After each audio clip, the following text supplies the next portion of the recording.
Atos, capítulo 13. Na igreja de Antioquia havia os seguintes profetas e mestres: Barnabé, Simeão, chamado o Negro, Lúcio de Cirene, Manaém, que havia sido criado junto com o governador Herodes, e Saulo. Certa vez, quando eles estavam adorando o Senhor e jejuando, o Espírito Santo disse: Separem para mim Barnabé e Saulo, a fim de fazerem o trabalho para o qual eu os tenho chamado. Então eles jejuaram e oraram, e puseram as mãos sobre Barnabé e Saulo, e os enviaram na sua missão. Barnabé e Saulo, tendo sido enviados pelo Espírito Santo, foram até a cidade de Seleucia e dali embarcaram para a ilha de Chipre.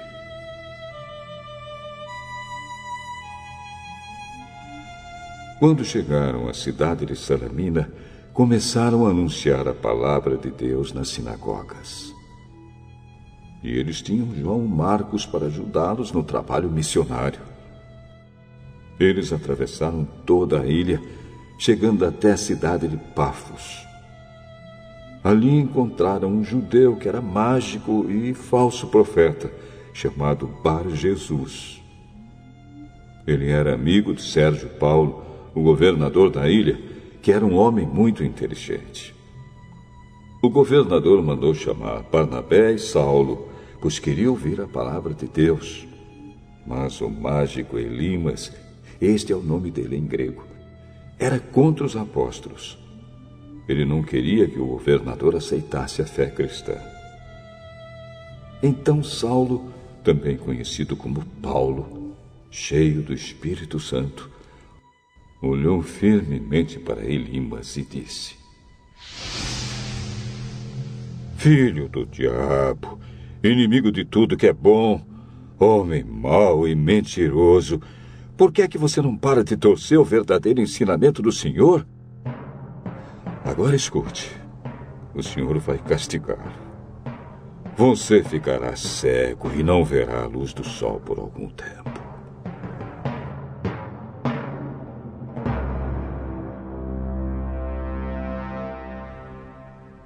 No mesmo instante, Elimas sentiu uma nuvem escura cobrir os seus olhos e ele começou a se virar para todos os lados, procurando alguém que o guiasse pela mão. Quando o governador viu isso, creu e ficou muito admirado com os ensinamentos a respeito do Senhor Jesus. Paulo e os seus companheiros navegaram da cidade de Pafos até Perge, uma cidade da província da Panfília. Porém, João Marcos os deixou e voltou para Jerusalém. Eles continuaram a viagem, indo de Perge até a cidade de Antioquia, no distrito da Pisídia. No sábado, entraram na sinagoga e sentaram-se. Depois da leitura da lei de Moisés e dos livros dos profetas, os chefes da sinagoga mandaram dizer a eles: Irmãos, se vocês têm alguma palavra para animar o povo, podem falar agora. Então Paulo se levantou, fez um sinal com a mão, pedindo silêncio, e começou a dizer: Homens de Israel e todos vocês não-judeus que temem a Deus, escutem. O Deus do povo de Israel escolheu os nossos antepassados quando moravam na terra do Egito e fez deles um grande povo. Ele os tirou de lá com grande poder e no deserto aguentou aquela gente durante 40 anos. Ele destruiu 7 povos na terra de Canaã e o povo de Israel se tornou dono das terras deles. Tudo isso levou uns 450 anos. Depois disso, Deus lhes deu juízes até o tempo de Samuel. Quando o povo pediu um rei, ele lhes deu Saul, filho de Quis, da tribo de Benjamim, para ser rei deles durante 40 anos. Depois que tirou Saul, Deus pôs Davi como rei e disse isto a respeito dele: encontrei em Davi, filho de Jessé, o tipo de pessoa que eu quero e que vai fazer tudo o que eu desejo. Um dos descendentes de Davi foi Jesus, a quem Deus pôs como Salvador de Israel, como havia prometido. Antes da vinda de Jesus, João Batista anunciou sua mensagem a todo o povo de Israel, dizendo que eles deviam se arrepender e ser batizados. Mas, quando João estava terminando a sua missão, disse ao povo: quem é que vocês pensam que eu sou? Eu não sou aquele que vocês estão esperando. Mas escutem, ele vem depois de mim. Porém, eu não mereço a honra de tirar as sandálias dos pés dele.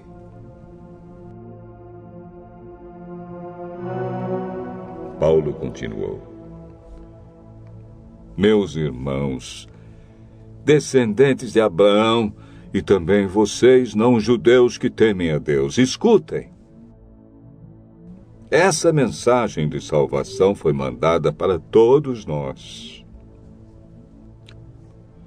De fato, os moradores de Jerusalém e os seus líderes não entenderam que Jesus é o Salvador.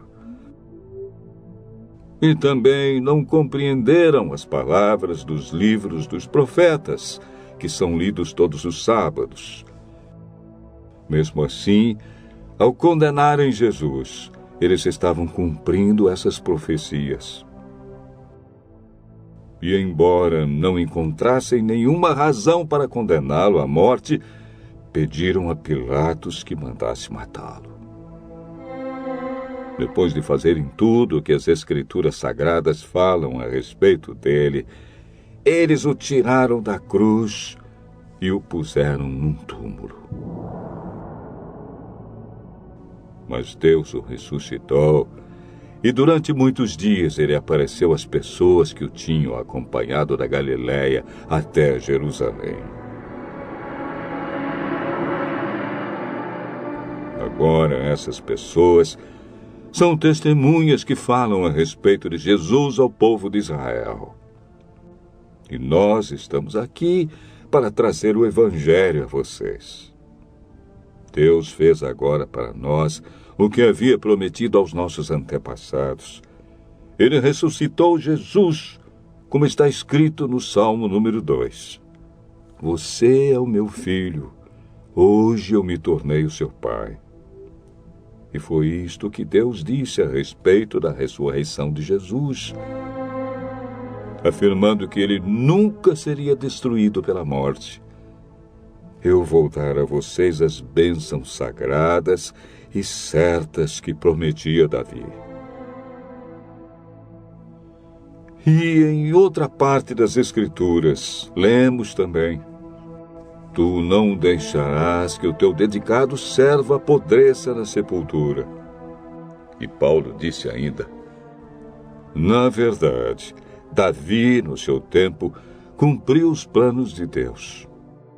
Depois morreu, foi sepultado ao lado dos seus antepassados e apodreceu na sepultura. Mas isso não aconteceu com aquele que Deus ressuscitou. Meus irmãos, todos vocês precisam saber com certeza que é por meio de Jesus que a mensagem do perdão de pecados é anunciada a vocês. Precisam saber também que quem crê é libertado de todos os pecados dos quais a lei de Moisés não pode livrar. Portanto, tenham cuidado para que não aconteça o que os profetas disseram. Prestem atenção, vocês que zombam de Deus.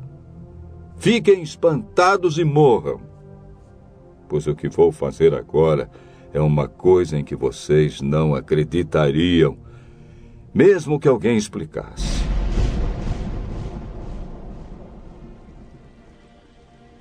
Quando Paulo e Barnabé estavam saindo da reunião, as pessoas pediram com insistência que eles voltassem no sábado seguinte, a fim de falarem sobre o mesmo assunto. Depois da reunião, muitos judeus e outras pessoas convertidas ao judaísmo acompanharam Paulo e Barnabé, que falavam com eles e animavam todos para que continuassem firmes na graça de Deus. No sábado seguinte, quase todos os moradores da cidade foram ouvir a palavra do Senhor. Quando os judeus viram aquela multidão, ficaram com muita inveja. Então começaram a dizer o contrário do que Paulo dizia e o insultaram. Porém, Paulo e Barnabé falaram com mais coragem ainda. Eles disseram: era necessário que a palavra de Deus fosse anunciada primeiro a vocês que são judeus. Mas, como vocês não querem aceitá-la e acham que não merecem receber a vida eterna, então agora nós vamos anunciar a palavra aos não-judeus. Pois esta é a ordem que o Senhor Deus deu a nós, o seu povo. Eu coloquei você como luz para os outros povos, a fim de que você leve a salvação ao mundo inteiro. Quando os não-judeus ouviram isso, ficaram muito alegres e começaram a dizer que a palavra do Senhor era boa. E creram todos os que tinham sido escolhidos para ter a vida eterna. A palavra do Senhor se espalhou por toda aquela região. Mas os judeus atiçaram as mulheres não judias da alta sociedade, convertidas ao judaísmo, e também os homens mais importantes da cidade. E começaram a perseguir Paulo e Barnabé e os expulsaram daquela região. Então os apóstolos sacudiram a poeira das suas sandálias em sinal de protesto contra eles. E foram para a cidade de Icônio. E os cristãos de Antioquia continuaram muito alegres e cheios do Espírito Santo.